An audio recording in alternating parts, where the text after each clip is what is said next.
This is the MusicStar by Reveal Computer Products. The short of it is that it's a MIDI keyboard that's compatible with computers of the mid-90s and comes bundled with software that not only teaches you how to play the keyboard, but also explains music theory and history. Additionally, it even includes the capability to record 4-track audio. I'll be going into great depth about this keyboard and accompanying software, but first, let's take a look at what's included in the box. I found the MusicStar in a good Sammy's thrift store and bought it nearly complete. As you can see, it was priced at $35, but I bargained that down to $30 when I realized the power adapter was absent. A very important accessory, I argued.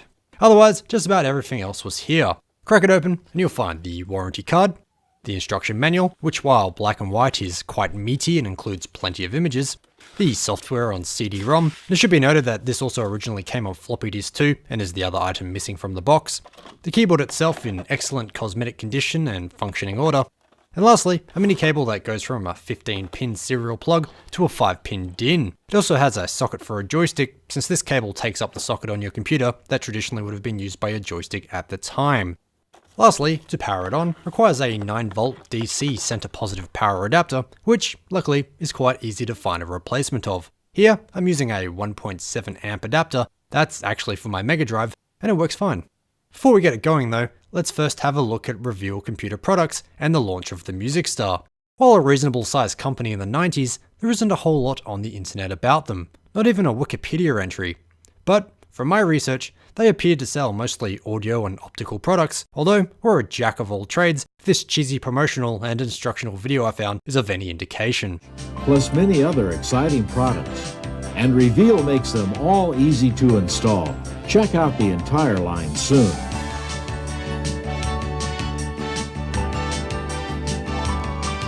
I will link that video in the description box if you want to see more.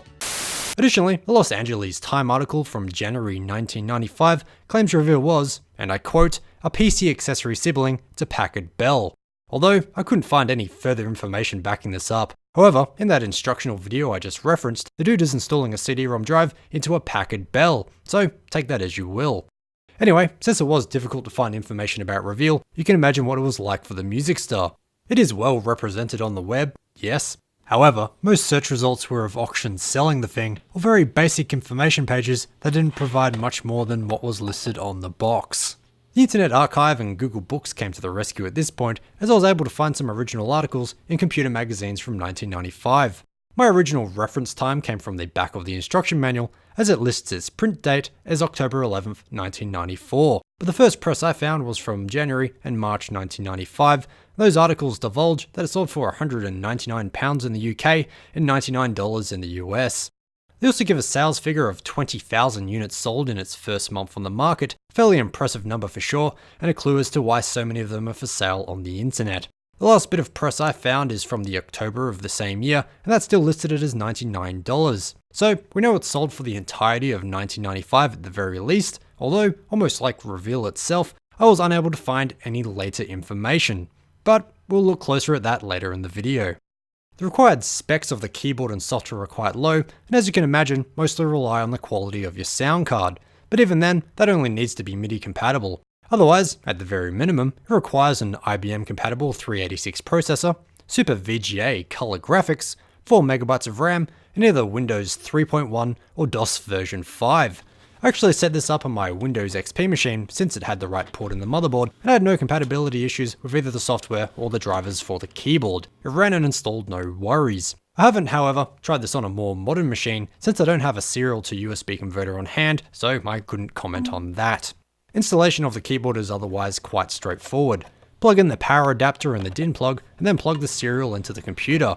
From here you can turn it on and, assuming the software is all ready, you're good. Launching the software for the first time, you're greeted with a short but smooth rock intro complete with twinkles. MusicStar. So from here, you have the choice of 4 available modes: Jam Session, Recording Studio, Music School, and Private Lessons. Jam sessions are as you'd expect. It's a session where you jam, man. While there is an interactive keyboard on the bottom, it's here where you can experiment with the actual keyboard. You can change the instrument, of which there is a choice of 10, change the key and tempo, as well as choose from a bunch of backing tracks and examples. As well as a sound mixer, there is also the FX panel, which is more or less a virtual drum. You can assign any sound you like to these drum pads, including wave files. There's also the ability to save each session. However, if you're really into recording, then the next mode is definitely for you. The recording studio is a step up from Jam Session, as not only does it allow you to play freely, but you can record up to 4 tracks and play them back simultaneously. You can choose which instrument you'd like for 3 of the tracks, while the 4th is permanently set on drums. After you've played and combined each track, the volume can be set for each. Overall, like in Jam Session, you can change the master pitch and tempo. As an added cool feature, there is also the digital audio panel that lets you record an external input as a track. Examples of these inputs given in the instruction manual include microphones, synthesizers, and even tape recorders. Once you're happy with whatever audio you've created, you can save it to a variety of different formats. While there is a MusicStar proprietary format called STR, there are several different MIDI alternatives too. I save my tracks to the standard MIDI file format, otherwise known as .mid. And if you're curious as to what I've created, don't get too excited. For some reason, all my creations came out really sad sounding. Regardless of the mopey shit I created, the MIDI files I exported played no problem, even in an XP era Windows media player. So this is definitely a great device to get you started with creating MIDI files if you have the interest. Moving away from the actual art of playing music for a second, the music school mode is a big interactive theory lesson. Starting you off with the basics, it educates on all the different aspects of music, like what the symbols on music sheets represent, different types of genres, and even defining musicians. Additionally, there are audio samples showcasing what's been discussed. It's all very well written, and includes quite a bit of humour too. This was certainly a feature they didn't have to include, but one that fits in super well. I can imagine this would be a great source of information for kids just getting into music, especially in the mid-90s when they didn't have access to the vast amount of information available on the internet today.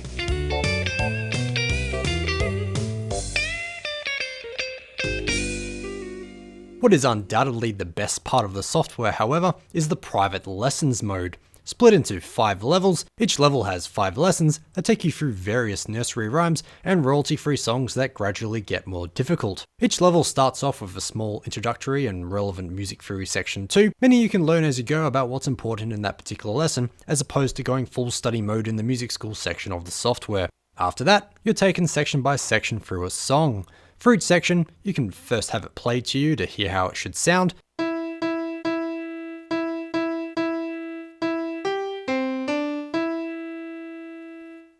followed by a practice mode that berates you if you press the wrong key, and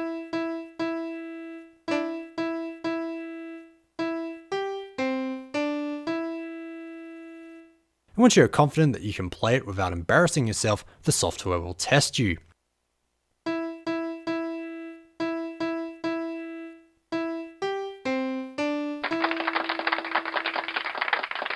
If you played it well enough during the test, you're rewarded with a golf clap and a score.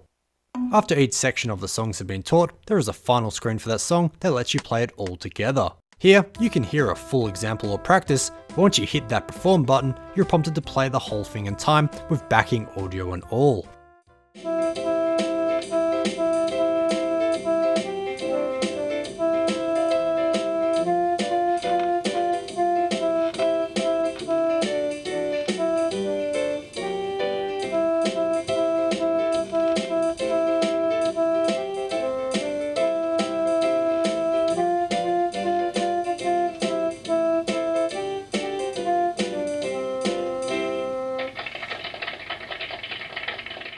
Playing it either badly or awesomely will treat you to another golf clap and a satisfying red tick next to the song in the contents menu. It's a shame that it rewards you with the red tick and golf clap no matter what though. I think it would have been better to have the same scoring system as when you're practicing, and only reward you when you beat a predetermined score. But I guess this was for kids, and the first generation that received participation medals no less, which is basically what those red ticks are.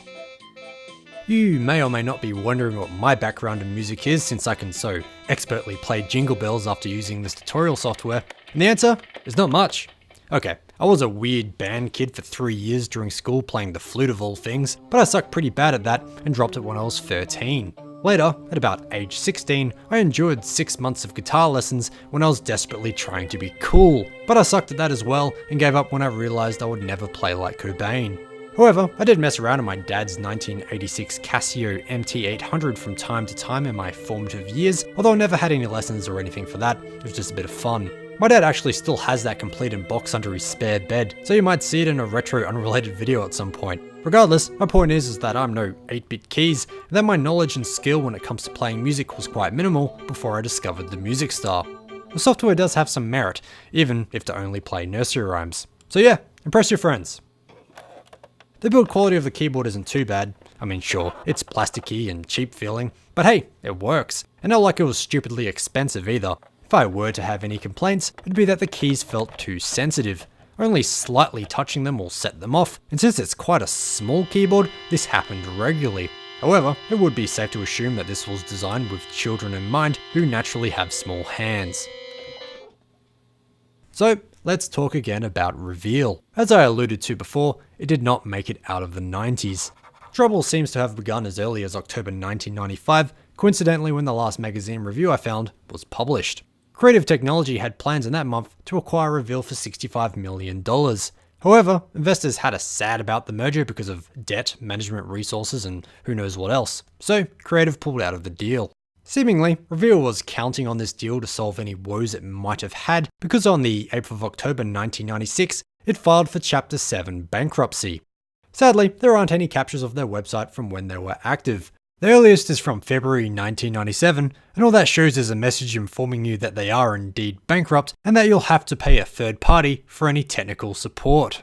That is kind of fitting since one of the MusicStar reviews I found actually complained about Reveal's terrible after-sales support.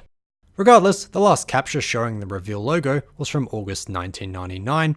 With that, all official trace of the company vanished from the internet. If you like what you see and would like to buy your own, good news, it's by no means rare. The prices vary wildly though. As I said, I paid $30 Australian for mine in box, mostly complete. However, I've seen it range from $150 in the high end all the way down to $15 on the lower side of the scale. So be sure to hunt around if you're interested in buying one. Overall, the MusicStar was a brilliant package for teaching keyboard at a very decent price point. While the construction of the keyboard was on a bit of the iffy side, it did its job adequately enough, and the software included goes above and beyond, being the standout of the bundle. It's a shame it became a victim of Reveal's downfall. It was seemingly released at the worst possible time. I'm sure this could have cemented itself as a fantastic series of products if it had the opportunity, but alas, we only have the one product. Regardless, the MusicStar has been a delight to use, and this has certainly been one of my most fun videos to make yet.